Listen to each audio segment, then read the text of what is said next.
Então agora o primeiro exemplo que a gente vai fazer no espaço de estados vai ser do nosso sistema massa-mola amortecedor, que nós já fizemos a função de transferência anteriormente, certo? Pois bem, como é que eu vou fazer esse modelo no espaço de estados desse sistema, né? Então aqui eu sei que a equação que rege esse fenômeno tem uma equação de segundo grau, que envolve as acelerações, velocidades e posições e a entrada. Então, deixa eu copiar e colar aqui esse equacionamento e vamos partir para o próximo slide aqui, né? Como é que a gente vai fazer? Bom, eu substituí, se vocês viram, eu substituí aqui esse deslocamento que era y, substituí por z, só para não confundir a nomenclatura, tá? Mas eventualmente no futuro a gente vai ter deslocamentos que vão ser, por exemplo, x, alguma coisa assim, que a gente vai ter que se confundir um pouco com a nomenclatura aqui, tá? Mas de qualquer forma agora a gente tem equações aqui que não dependem de x, né? Então a gente vai usar o x, a letra x, justamente para determinar quem são os estados. E esse é realmente o primeiro passo, né? O primeiro passo é sempre definir quem são os estados, né? Quem são os estados aqui nesse caso? Quais são as variáveis que eu preciso para descrever essa equação que tem a maior derivada, né? Então, assim, a aceleração, eu sempre vou ter uma derivada de um estado que vai ser a minha aceleração. Se eu usar a aceleração como estado, eu faço a derivada do estado, vou ter a terceira derivada. Então, nunca uso a aceleração ou a variável que tem a maior derivada como um estado, porque ela sempre vai descrever alguma equação do estado, certo? Então, nesse caso, eu vou usar z e z ponto como variável de estado. Por quê? Porque quando eu derivar o estado, veja o que acontece. Quando eu derivar o estado, eu tenho z ponto igual a z, perdão, eu tenho z ponto, que é a derivada de z, e z dois pontos, que é a derivada de z ponto, certo? Muito bem. Defino também quem são minhas entradas. Vou definir aqui minha entrada como sendo a própria força, certo? Que está sendo exercida na massa. E como saída, eu vou definir aqui que eu tenho... Vamos lá, vamos colocar aqui que eu estou medindo a posição e estou medindo a aceleração dessa massa. Então imaginem que eu coloco aqui, vou pegar aqui nessa massa, vou grudar aqui um acelerômetro. Então estou medindo a aceleração e grudo um LVDT aqui e consigo medir o deslocamento dessa mola, né? Então o deslocamento dessa mola vai ser exatamente o grau de liberdade z de t. Então parto do pressuposto que estou medindo a posição e a aceleração. Então como é que fica o meu modelo no espaço de estados, né? Vamos preencher aqui, vamos colocar aqui x ponto, eu vou escrever agora a equação x ponto igual a x mais bu, tá? O que vai ter? Eu vou ter aqui z ponto, z dois pontos, vai ser igual a uma matriz aqui, que eu vou preencher daqui a pouco, vezes x, que é igual a z e z ponto, mais uma matriz aqui, que é a matriz B, vezes a entrada, que é U. Pois bem, z ponto, agora eu tenho que fazer o seguinte, cada uma dessas linhas aqui é uma equação das minhas, do meu modelo no espaço de estados. Então z ponto vai ser igual a z ponto, então para manter essa igualdade eu tenho que colocar esses coeficientes, tenho que colocar 0, 1 e 0. Por quê? Porque quando eu multiplico essa linha por esse vetor e essa linha por esse vetor, eu vou ter z ponto igual a z ponto, certo? Agora, a equação de aceleração entra aqui, né? Z dois pontos vai ser a minha equação dinâmica do sistema que eu obtive aqui, certo? Então vamos lá, se eu isolo aqui a aceleração, o que eu tenho? Eu vou ter menos k sobre mz, menos b sobre mz ponto, mais 1 sobre mu. Né? Então agora é só preencher os coeficientes. O que multiplica z menos k sobre m? O que multiplica z ponto menos b sobre m? E o que multiplica u? 1 sobre m. Isso finaliza as minhas matrizes A e B no espaço de estados, certo? Agora, a outra equação vai ser a equação de medição, né? Vamos para o nosso próximo slide. Então, as minhas medições são o quê? São z e z dois pontos, e aqui eu tenho a matriz C, e aqui eu tenho o estado, z ponto, e aqui eu tenho a matriz D, e aqui é U, certo? Então, eu sei que z é igual a z, então eu tenho os seguintes coeficientes, é a única opção que eu tenho para descrever z, né? Aqui são dois pontos. E z dois pontos, vejam que eu já incluí essa equação aqui do z dois pontos, certo? Então eu repito aqui na minha equação de medição, menos km, menos b sobre m e 1 sobre m, certo? Pessoal, então para finalizar esse exercício, vamos agora gerar aqui os modelinhos com os integradores, como nós já fizemos anteriormente, com a função de transferência que já obtivemos, e o modelo de espaço-estados que a gente acabou de obter, certo? Então vamos voltar aqui para o Simulink. Eu já tenho aqui implementado duas versões desse modelo. Uma com os integradores, né? Ou seja, eu tenho uma equação da aceleração, né? Que integro, obtenho a velocidade, integro novamente, obtenho a posição, né? E tenho aqui a entrada do sistema, né? Então aqui está implementado o meu sistema massa-mola amortecedor através dos integradores.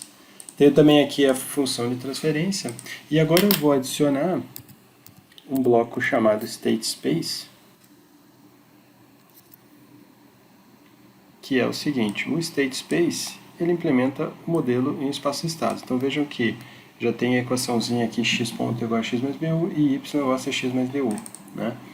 Pois bem, quem é a matriz A? Matriz A é a matriz que a gente achou lá no nosso modelinho espaço-estados, né? Então quem é a minha matriz A? Minha matriz A é 0 e 1 na primeira linha e menos km e menos bm na segunda linha. Então vamos colocar essa informação aqui no nosso bloco de informações do Simulink. Então 0 e 1 e menos k sobre m menos b sobre m. Beleza. Minha matriz B vai ser um vetor, na verdade, coluna, né? 0 e 1 sobre m. A matriz C, vou passar aqui para o próximo slide, minha matriz C vai ser 1 e 0 e menos k sobre m e menos b sobre m. E a matriz D vai ser 0 e 1 sobre m. Ok? Beleza. Então, ok. Então, já está tudo parametrizado aqui no meu Simulink. Se eu der 2 cliques vai aparecer aqui para mim, né?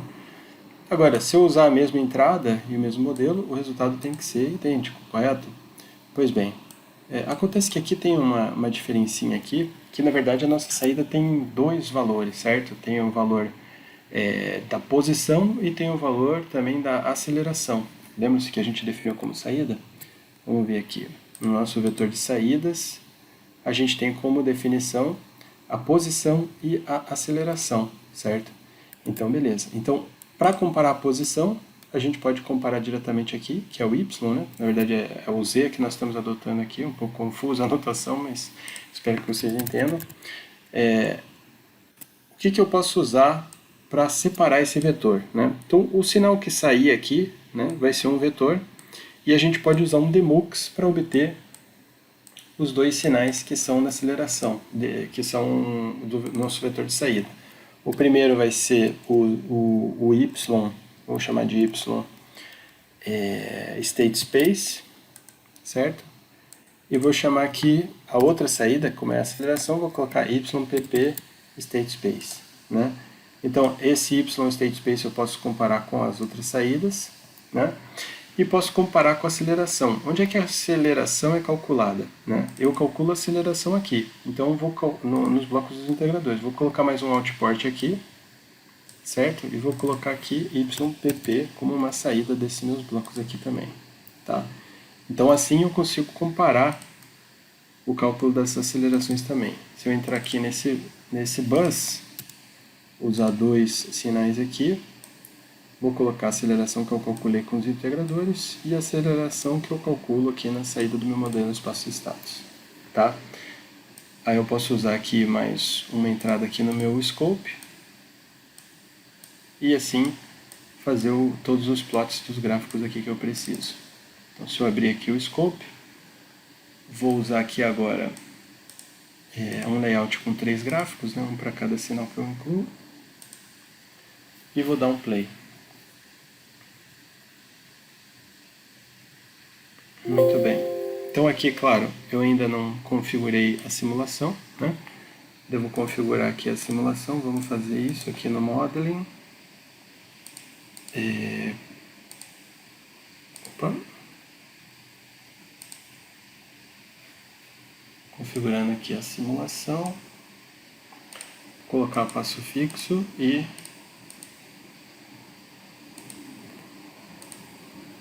conjecta com passo 10 a menos 3, deve ser suficiente aqui para esse sistema. Vou dar um OK. E agora simular novamente. Todos os meus sinais estão com o nome, né? Então vou abrir aqui novamente o scope. Vou colocar as legendas, esses gráficos, e vou dar o play. Tá, a única coisa que ainda não está legal aqui é o nome aqui da aceleração. Vou colocar aqui YTP. Certo. Então agora se eu rodar. Então vejam que, claro, aqui em cada um desses gráficos só aparece um sinal, porque todos eles estão com linhas contínuas, né? Então vamos mudar aqui o estilo das linhas, né? E vamos colocar aqui, por exemplo, vamos colocar uma linha tracejada para esse em amarelo. Dá um aplicar. Da TF vou colocar pontilhado. E do State Space vou colocar traço e ponto, né? Então, se vocês virem aqui, vamos dar um zoom aqui nessa figura, a gente vê que todos os sinais estão aqui, só que eles estão todos sobrepostos, tá, gente? Por isso que acontece isso. Então, vocês veem que todas as simulações estão dando a mesma saída, né? Como a gente já esperava, são representações completamente equivalentes. Na verdade, só estamos verificando aqui se todos estão corretos, certo? Então, no 2 aqui vou colocar tracejado por YPP, e YPP do State Space vou colocar tracejado. Aí, novamente, se a gente dá um zoom aqui, a gente vê azul e amarelos, ambas as simulações gravando o mesmo resultado, tá? Então é isso. Já sabemos então fazer o modelo no espaço de estados, na função de transferência e implementá-los no Simulink. Vamos agora fazer um exercício que seja um pouquinho mais complicado. Obrigado, pessoal.